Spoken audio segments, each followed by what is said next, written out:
Hey guys, how you doing out there? It's Joe and Darren with Urban Hillsides Real Estate and your edition of Real Estate Reality. Thanks for joining us today.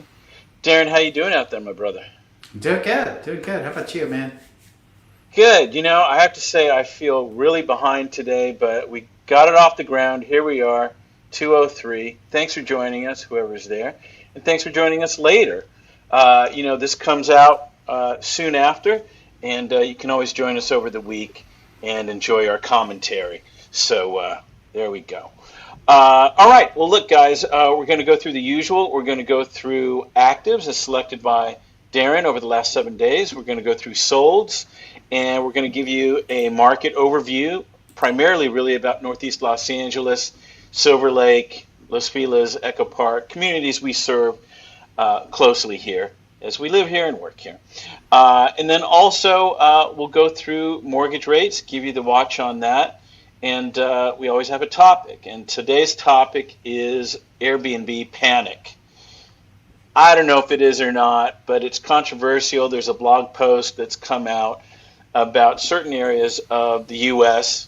Airbnbs maybe losing quite a bit of money, and that may be affecting the market there and affecting those Airbnb owners. So we'll talk about that. Darren, I actually dug into it a little bit more, and it's quite controversial. And so I found 3 different articles. We're going to start with, of course, the most controversial one, the original.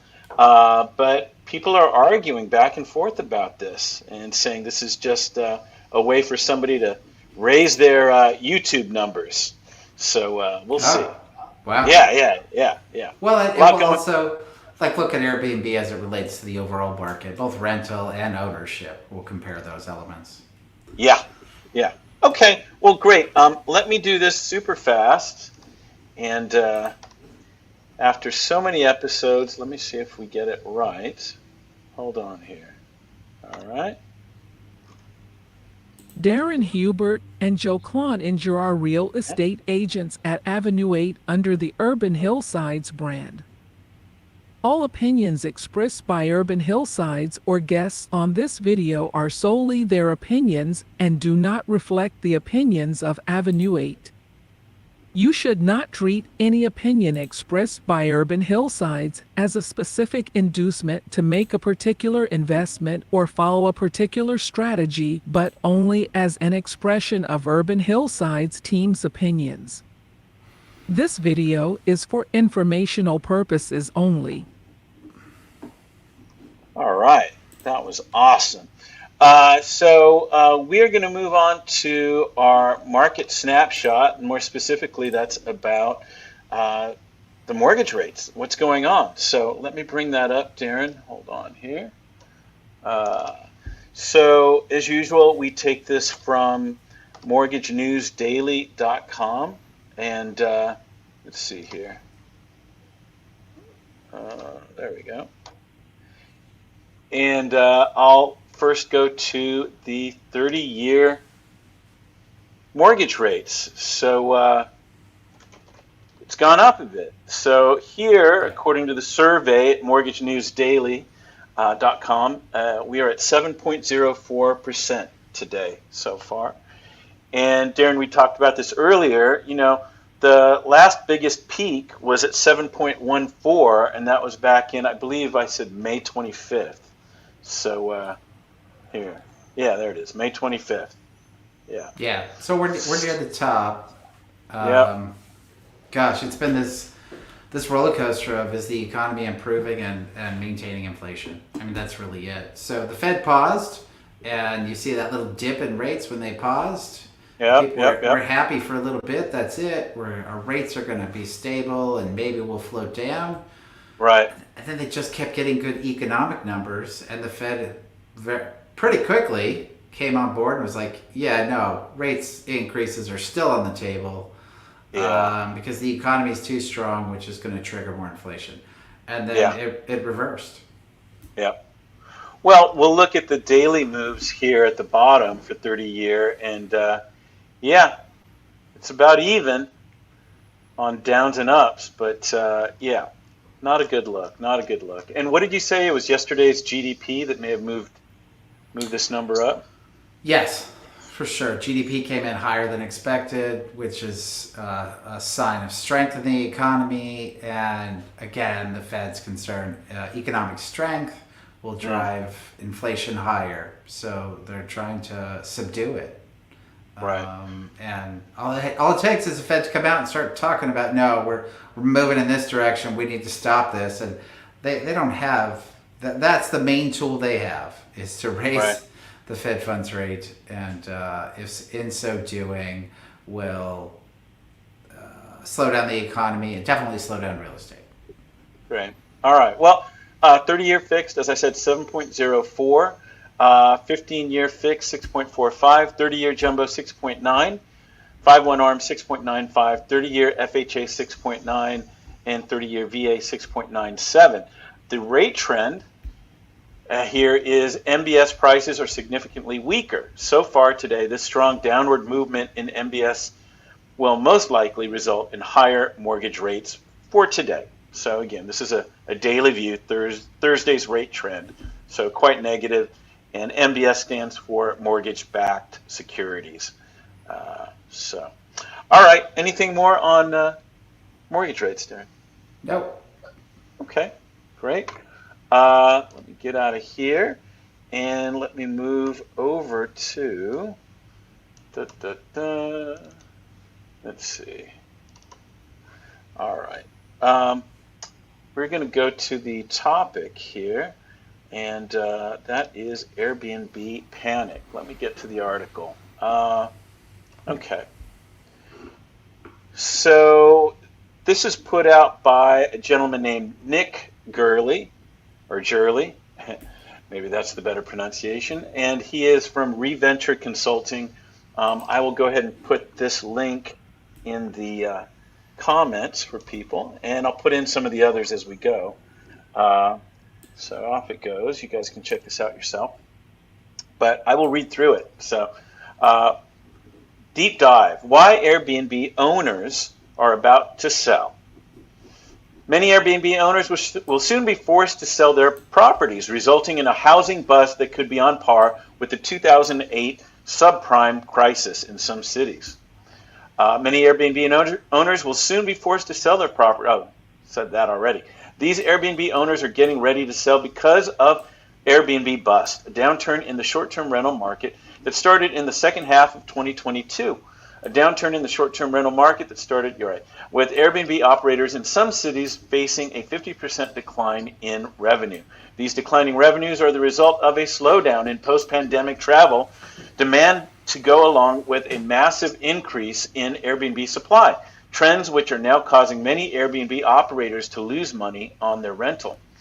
I believe these losses will cause a wave of distressed selling from Airbnb operators in 2023 and 24, particularly in cities where, one, revenue has crashed the most, makes sense, and number two, Airbnb supply increased the most.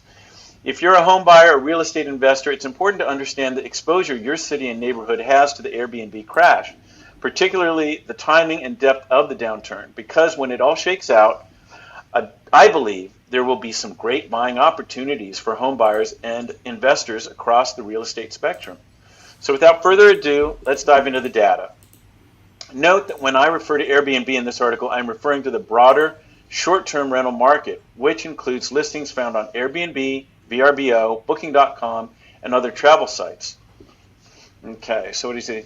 65% more Airbnbs than homes for sale in 2023.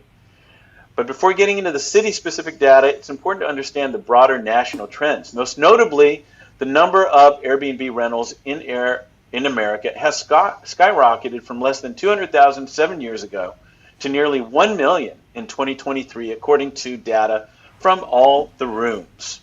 So that's one of these data sites that covers Airbnb and short-term rentals. At the same time, the number of homes listed for sale has plummeted, dropping from roughly 1.2 million prior to the pandemic to less than 600,000 a day, according to data from Realtor.com. The result is that there are currently 65% more homes listed for rent on Airbnb than listed for sale. All right.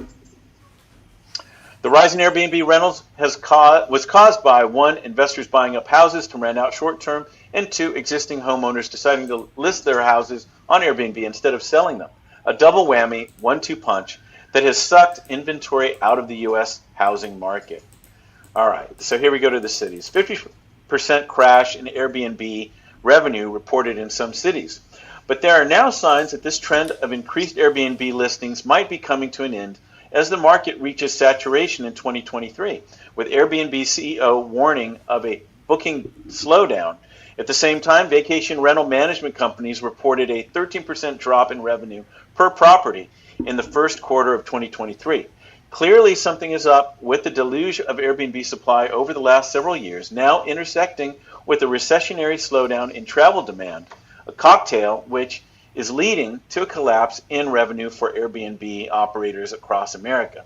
The collapse is most notable in the Southwest and Mountain West areas of the country, where Airbnb revenue per listing is down 40 to 50% year over year, with owners in cities such as Austin, Phoenix, Denver, and San Antonio taking the hardest hit, according to data from All the Rooms.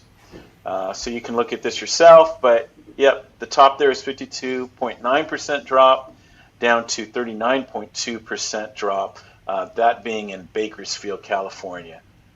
So you do not see Los Angeles in this. So that is some good news for us here.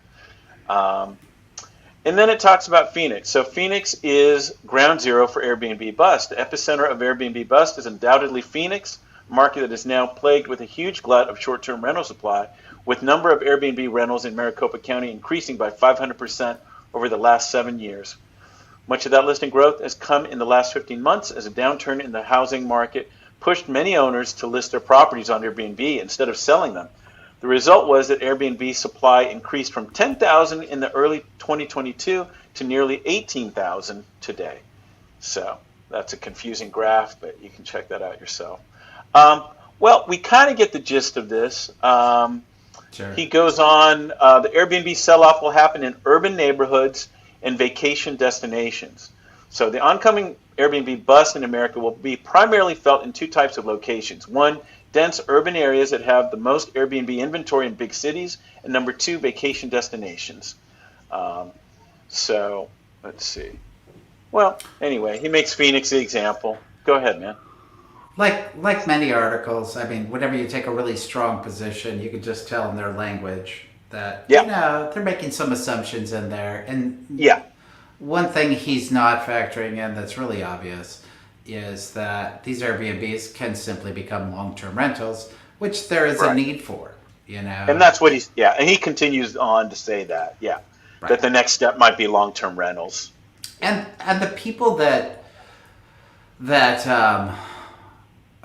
lose in a market stabilization or a market shift are those that step into the market with the expectation and or even in a worst case scenario, the need for future growth. You know, it's required for it to be stable for them, for it to sustain, to get the best numbers possible on the rental side, to you know, they can't take a downturn, they can't deal with those tailwinds or the headwinds. And they can't get to the other side of it. So will there be some foreclosures? Absolutely. If you bought an Airbnb in the last year, or if you bought a property, paid top dollar, expected top return, had a higher interest rate, you factor in all those things, those people are going to have some struggles. They are. Or you're right, maybe they'll sell, as the article says. That doesn't imply a bust. That puts a little bit of inventory back on the market, and that's not the end of the world. Yep. And then for long-term Airbnb owners, they're going to be all right.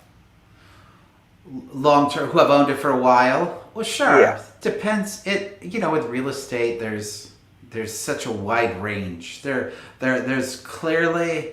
And I struggle with this periodically, but there's clearly those people who still think every property you own you should pay off, right? That's the extreme. That's very old school. Then there's all the way at the other end of that are those who think you should suck out every dollar and leverage the most you can on every property. And in some cases, that the purpose of that is to go buy another property, have more resources to buy more properties. those are the people that end up suffering with the slightest turn in the market. Those who leverage to the max. Yeah. Those are the ones that can't deal with any shift. And do they exist? They absolutely exist. Yeah. So it means there will be some stress sales. It doesn't mean it's going to change the market at all, considering where we're at with the current market conditions and low inventory. Yep. So I just wanted to read this. So he does continue. Meanwhile, the number of vacant houses for rent has also skyrocketed in the same period, increasing from 43,000 houses available across America's 54 largest counties in March 2022 to nearly 80,000 in today, meaning that the number of vacant houses for rent has nearly doubled in the last year. So yeah, I guess it's already starting to happen. Cool. So cities where Airbnbs are performing better. So he names Washington, D.C., Milwaukee, and obviously we're here in LA. So yeah, this isn't happening across the board, but he's trying to decipher and see some reverberations, obviously, as you're saying. Yeah. Yeah, and he cites travel as an issue. He also cites an oversupply as an issue. There's also, in each city, in each state, there are guidelines and restrictions that are put on Airbnbs that have been negotiated, partly because of the removal of supply, partly because the hotel industry not wanting Airbnb to get strong. So there's always a lot of factors that are involved in each city. Overall, the economy is pretty good in Los Angeles. I think there are definitely more Airbnbs available. More competition pulls down price a little bit. It's a nuanced market. It's very nuanced. Those that are really good at it can be successful. But there are gaps. And you have to be able to deal with those gaps. And you have to have, like any other real estate purchase, you have to have a long-term perspective in mind. And you have to be in a position to keep it long-term. Most real estate has a successful end if you can deal with the ups and downs of current market conditions. Yep. Well, and so he does try to end on a positive note, at least for some of us. So Airbnb bust creates opportunity for home buyers and investors. Yep. Finally, I'd like to conclude with some perspective. I believe Airbnb bust is a positive trend that will help rebalance the real estate market and provide fresh opportunity to a new batch of home buyers and investors in 2023 and 24. So, all right, well, we'll see if that happens. I'm not going to go into the other articles, but basically, as with all numbers, right, we always say this, it's where is it sourced, how is it produced, and there's certainly some detractors telling everyone that this is not the case. Everybody agrees that it's a down, it's just not as much of this kind of down that he's talking about. So we will see. Right. All right. And those who seek a bust are look, the bottom line is Airbnb removes supply from the sales side. Airbnb removes supply from the long-term rental side, which is why a lot of cities, like Los Angeles, which we're at, are not super happy about that because housing prices are high and rental prices are high, and that removes the competition, which keeps those prices up. And I don't think Airbnb has done enough to really tip the scales at price points. I don't.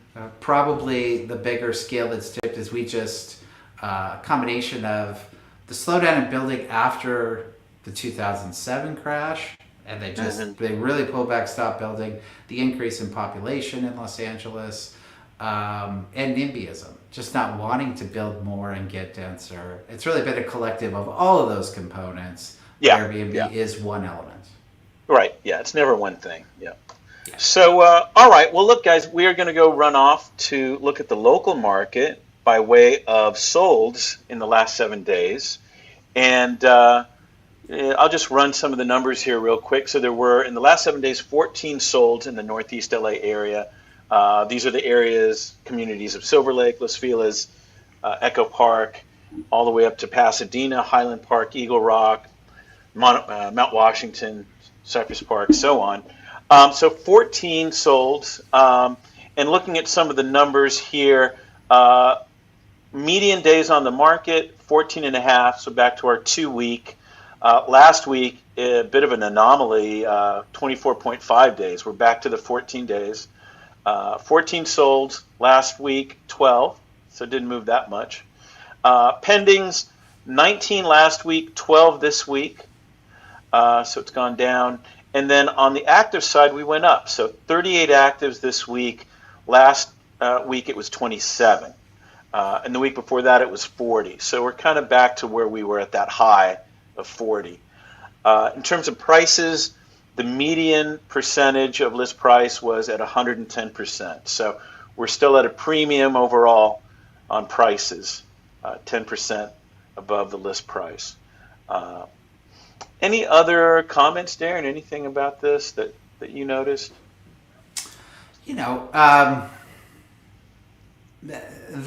These particular numbers, no, I do think it's supporting what we've been saying. We're getting, like, our spring inventory is now coming in summer. Right. And that's not the end of the world, just a little bit of a delay there. How the market will respond to it will reveal itself over time. But I think what we are seeing, although we're continually seeing when we're looking at the sold properties, and more often than not, they're still well above the list price. What that analogy doesn't take into account is that, and we say it periodically, but some of the list prices are coming down. So they're not starting at as high of a point, but they're still selling over. It's definitely been a trend. So that's worth noting. I do think we haven't emphasized that enough, that there is a downward trend, a little more in pricing. But if they start lower, they're still selling quick and selling at a higher price. Yeah. Well, we definitely have some interesting ones today. We're going to look at seller wins, just a couple, and some notable buyer wins. And let me just pull up MLS here. Hold on, boys. There we go. Hold on. There it is. Okay. All right. Well, the first one we're going to go to is 3728 Mayfair Drive. And this started at a list price of $898,000 and landed at a whopping $1,448,000 for a $560,000 increase. 162% of the list price. And let's see, 15 days on the market. And I've got some notes, but let's just see what this thing looked like. Darren, we've got some better view of this as we saw it with the client. Yeah, who quickly walked out, if I remember correctly. Well, we wrote an offer on this the first time around before they remodeled it.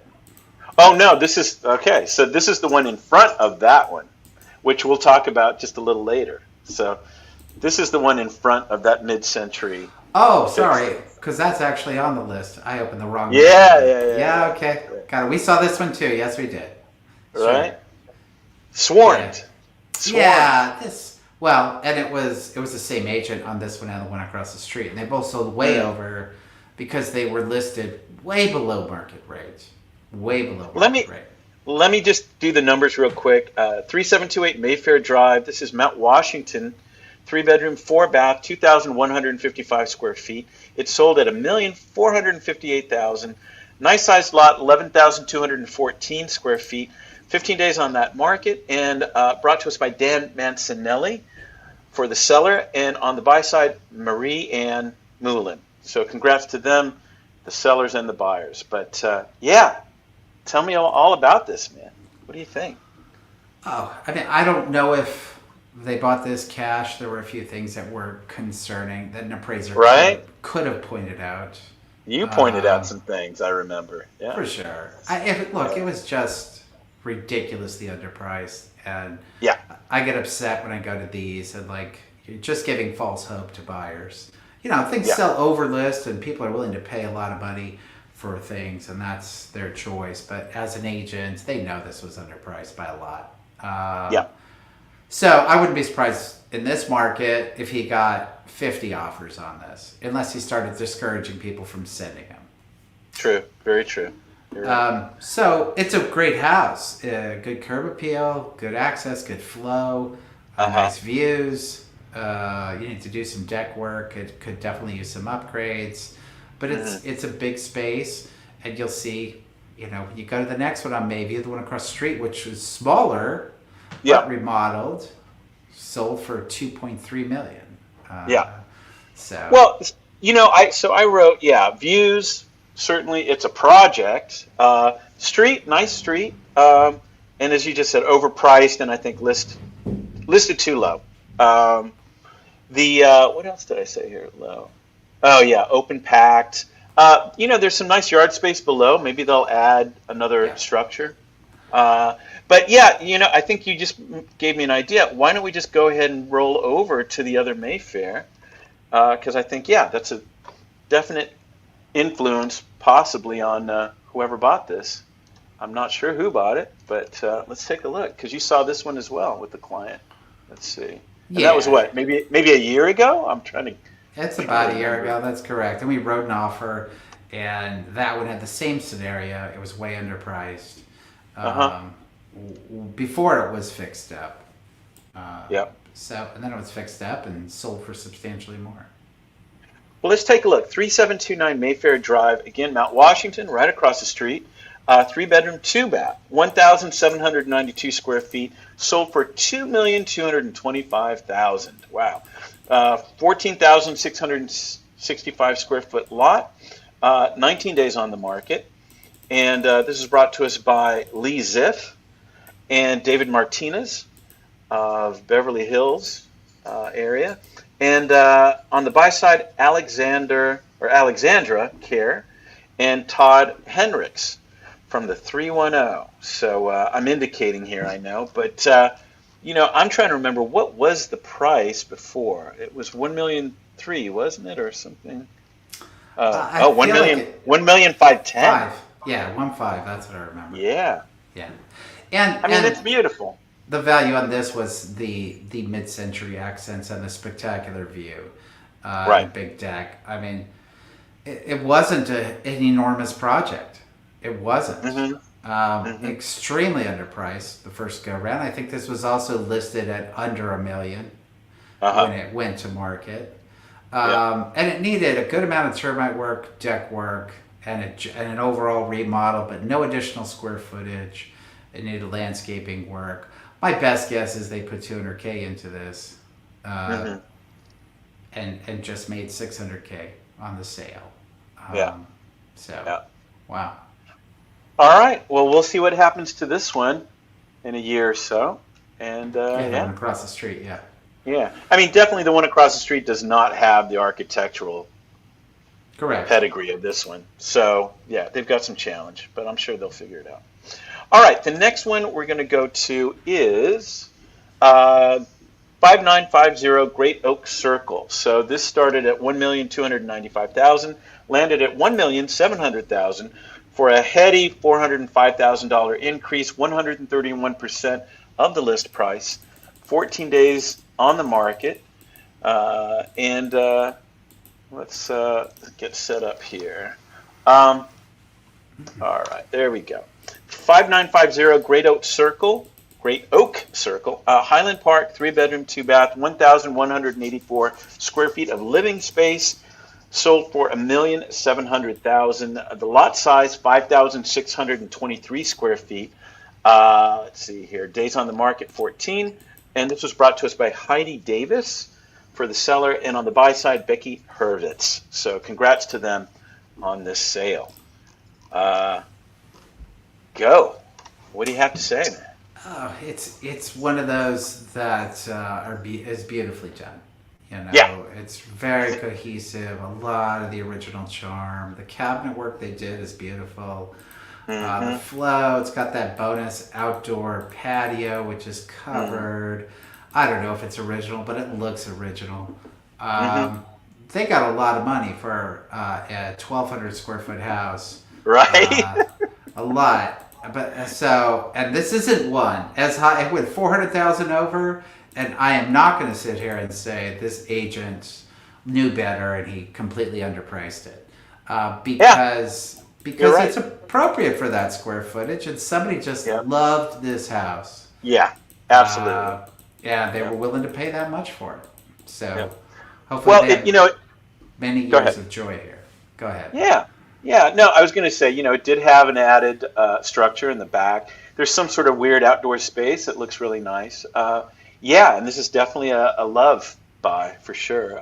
I wrote, as you said, HP character home, just classic HP, Highland Park. The guess for me was West Side influence here. West Side agents, they look less experienced on both sides, honestly. So they didn't know the area, maybe less experienced, but they also had a West Side client, which probably treasured this at $1,700,000 on the West Side. So good for them. You get no character on the West Side for 1.7. Yeah. That's a common dynamic in many of the neighborhoods we serve is out of area clients coming in and seeing great value where locals may not see as much. It's funny, man. I just saw, I was going to say really nice staging to the degree of, I don't know if you noticed it, look at those toothbrushes. I saw the wallpaper. I did wood toothbrushes. Good, nice. Good for them. Yeah. All right. Well, that was a good one. Now we're going to move off to, let's see, we're going to go off to Portola Avenue. So we could go on and on about 944 North Benton Way, but we're not. 3333 Portola Avenue. This started at $628,000. Landed at $600,000. $28,000 reduction in price. 96% of the list price. 23 days on the market. And let's go through the numbers. Let's see here. All right. Oops. What is that? Here, let's do this. All right. 3333 Portola Avenue. This is in El Sereno. 2-bedroom, 1-bath, 724 square feet of living space. Sold at $600,000. Nice size lot, 7,500 square foot lot, and 23 days on the market. Brought to us by Melinda Ray, Tracy Doe. On the buy side, Lauren Kincaid Wong. So congrats to all of them. What do you have to say about this one? Wow. Interesting. I want you to stop the floor plan. It looks like a maze. I mean, okay. I've never seen so many lines on a small house. Look at that. I'm like, that is the absolute opposite of a open floor plan. Wow. You're right. You're right. Good Lord. So some work is needed here, and it's anything for $600,000. And it's even move-in ready. It's just the finishes are not of high choice, maybe. Right. Great for. But who cares? Yeah. Totally. Great. Yeah. Fantastic. Yeah. And in the description, they knew who their buyer might be, and smartly. Let's see, trendy El Sereno, bungalow circa 1920. I don't know how trendy it is. I guess it is. Its new owner and next chapter. Roll up your sleeves and renovate existing space, or reimagine the property, which offers enticing potential for development with a 7,500 square foot lot, zoned LARD 3. So, could go either way. We'll see. Yeah. I put down, let's see here, notes. Big lot, small house. This will be flipped to house or units.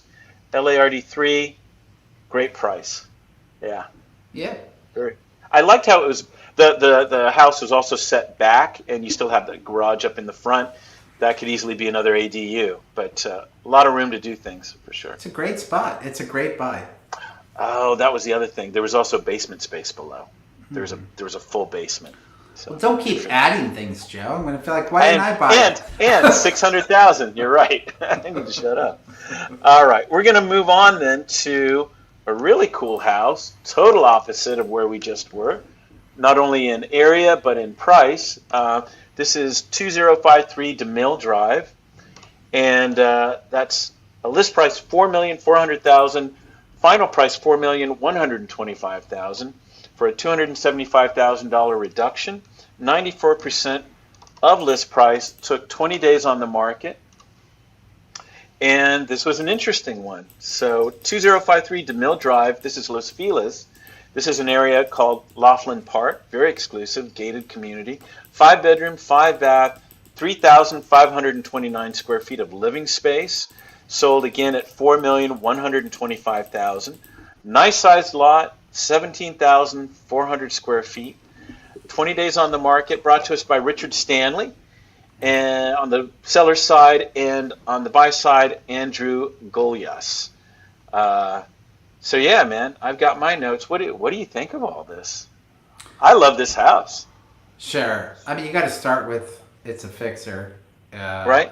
From the perspective of the outside looks beautiful. I don't know that you need to fix anything on the outside. Yeah. It's got a ton of character, but it's got carpet. Yeah. It's got some dated stuff that some, is not some decades for sure. Yeah, generational things that don't match up, and some dated can be good, but in this case, maybe too many different styles incorporated. Yeah. They bought this for lot. They bought this for square footage and neighborhood and exterior curb appeal.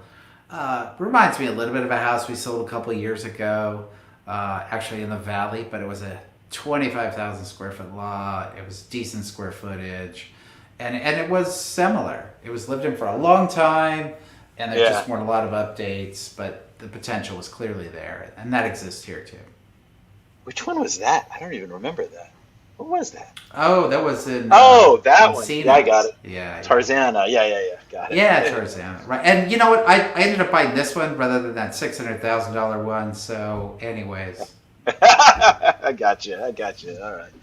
Well, yeah, I think on the inside, right, they're just going to have to reimagine this maybe to a more modern, still tasteful look. But yeah, the bones are kind of gone on the inside, unfortunately. Yeah. I put great property, Laughlin Park, historic, provenance there for sure. Trust sale, needs restoration, or maybe not restoration, but good price. Definitely good price for that area. Yeah. Okay. Cool. Well, that is it for me. Let me get out of here. Now, I had a question for you. I don't think so, but it talks about historic, provenance, all that. Laughlin Park, is that an HPOZ of any sort? I don't know. It doesn't say it. Not that I know of. Yeah. Okay. I mean, any individual property can be designated historic. Doesn't have to be in a geographical area that's designated as an HPOZ, but I don't think it's an HPOZ area. Good for them. Okay, well, we are going to run off to new listings, actives in the last 7 days.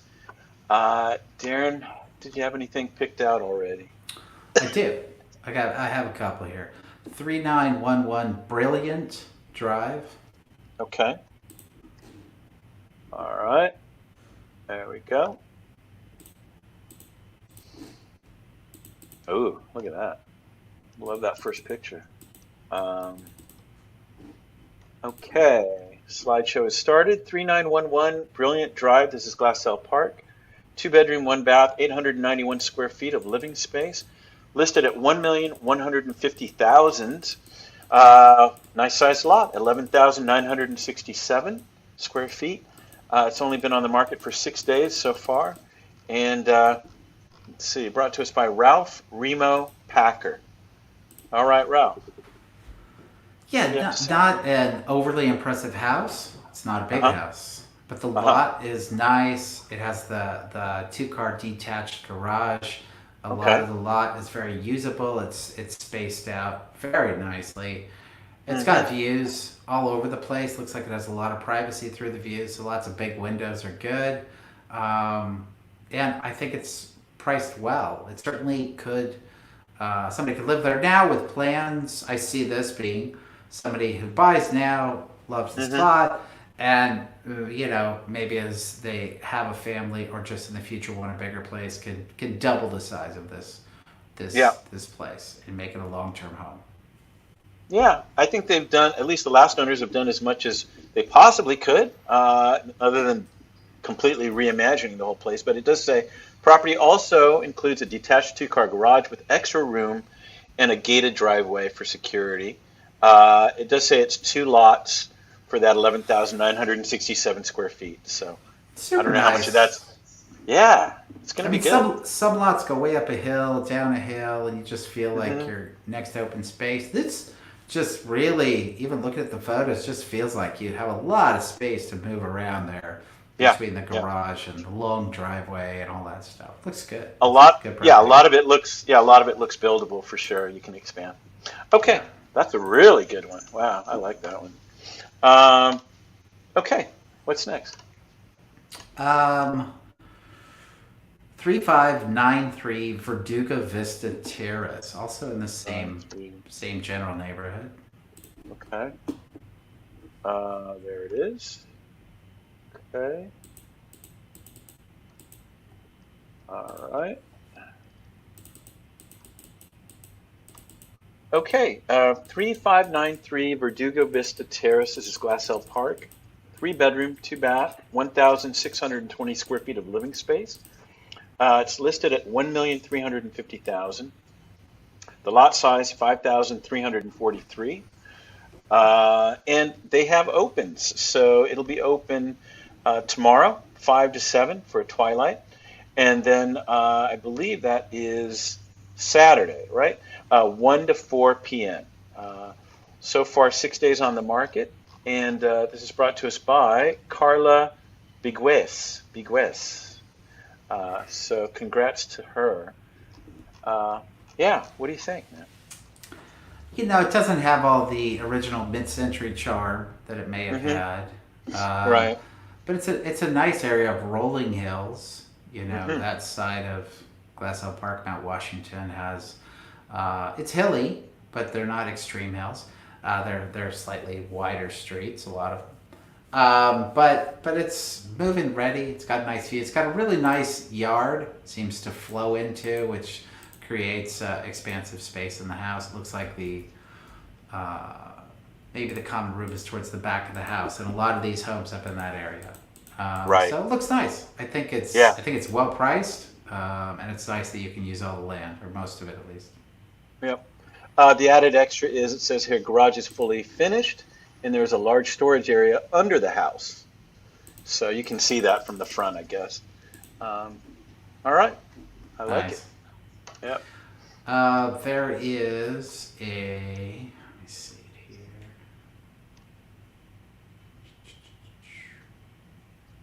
1341 Benton Way.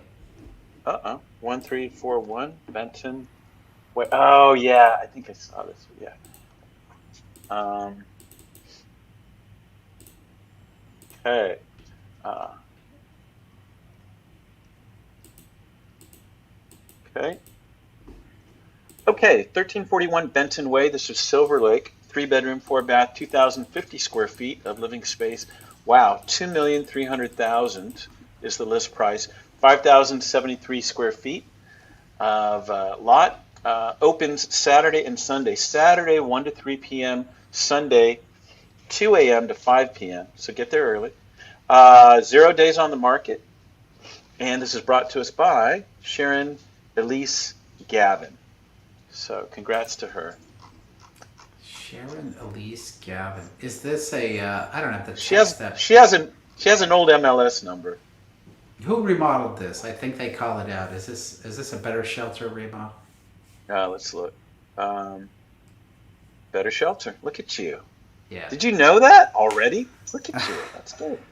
They Or yeah. her. I've been a fan of Better Shelter for Uh-huh. as in all sincerity, everyone should be. For a very long time. They start remodeling homes back in the early 2000s, and their projects dwindled. They had fewer and fewer. They were a smaller company. I have no idea what size they are now because I haven't seen any of their remodels for a while. I think they ended up Hmm. going towards the west side a lot, but they do really good work. Hmm. If it's the same owner, they really care about their work. They're very detailed. They don't cut corners. I mean, the Yeah. appliances in that place are super cool, but Yeah. it's one of those few remodelers that you will go into and go, wow, this feels like someone really cared about working on this house and Yeah. doing it right.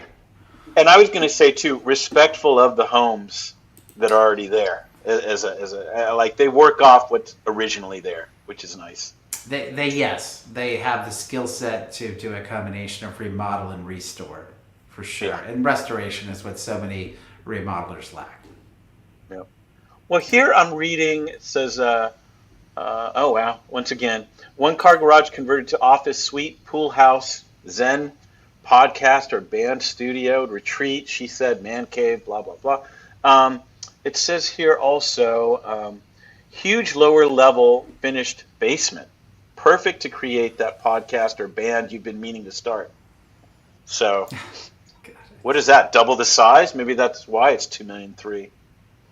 Right, very possible. I'm often surprised at the cost of houses on Benton Way because it is a through street. It's a narrow through street, but prices continually are up there.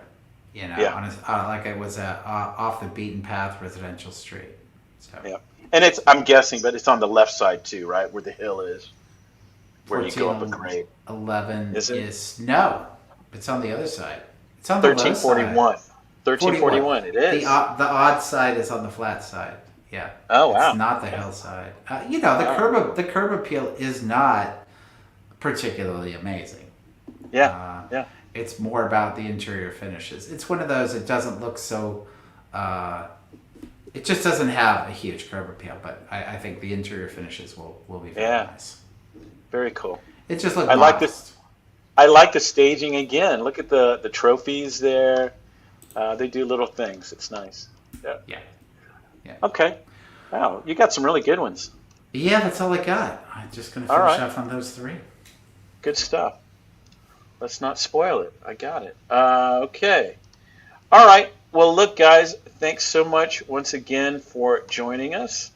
Tell your friends, tell your neighbors about us. Like us, follow us, do all those great things.